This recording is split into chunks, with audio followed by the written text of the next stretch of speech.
Here are 4 things you need to know before buying Turnip Boy Robs a Bank. Turnip Boy Robs a Bank begins with the same giggle-inducing text and subtle humorous details that players of Turnip Boy Commits Tax Evasion might expect, but the game style is noticeably different. Not bad, just different. You begin the game with combat training and are quickly initiated into your new life as a bank robber with copious amounts of fast-paced shanking and shooting and shaking down of innocent vegetables. The bank heist is actually completed in numerous raids that slowly open up new areas, story-based side quests, and bosses. And if you want to keep all of your glorious loot, you'll have to return to your getaway vehicle in time and alive. And that's when it struck me. This game is also an extraction shooter, a genre that I dearly love and includes games like DMZ, Escape from Tarkov, and even Deep Rock Galactic. If you survive your bank heist and escape, you can bring back weapons to recycle and unlock upgrades, as well as cash to buy and equip performance enhancements or items from the dark web. It's a huge motivator to keep running more bank heists, and of course there are side quests, bosses, and new map areas to entice you as well. So I like it, but it's different from the more puzzle-based style of the previous Turnip Boy game. If you're old like I am and have subpar reaction time, or maybe you just prefer more casual gameplay, there are several settings within the game that allow you to fine-tune your experience. In general settings, you can choose from 2 different types of playstyles, depending on how tough you want your battles. Within the controls section, you can turn on auto fire.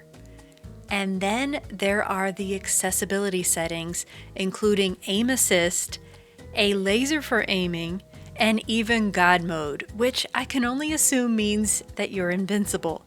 So basically, a potato can play this, which is awesome for people like me. The weapons in Turnip Boy Robs a Bank are actually pretty darn fun and outlandish, including plant-shaped guns, laser blasters, and giant melees that are so satisfying to slap. You unlock new weapons by extracting guns from the bank and recycling these in your warehouse hideout. The more weapons you bring back, the faster you'll unlock new ones, so I do recommend grabbing these on your way through the bank. And then you have performance enhancements, and gosh, I love that title. These are really powerful upgrades such as extra bullet damage, added health, and extended raid duration. So spending time at the beginning of the game completing numerous short, profitable raids will help you tremendously. Seriously, get some weapon and performance upgrades before tackling the first boss. And finally, while the bank does indeed have a map, there are also elevators scattered about, and it's random where these elevators take you each time. This can make completing side quests time-consuming and unpredictable, so you'll definitely want to check the elevators if possible during your raids, even if that means passing up known loot locations. Is Turnip Boy Robs a Bank worth buying? Well, here's what I think. It's cute, predictably over-the-top humorous, action-packed, has fun weapons, and offers an addictive extraction-style roguelite gameplay loop. It reminds me of a mix of Deep Rock Galactic and Super Animal Royale.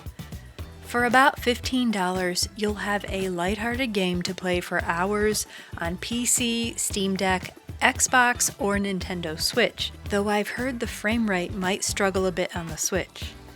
Turnip Boy Robs a Bank is less puzzle-based than Turnip Boy Commits Tax Evasion, but if that doesn't bother you, then I think you'll find this a valuable title to add to your gaming library.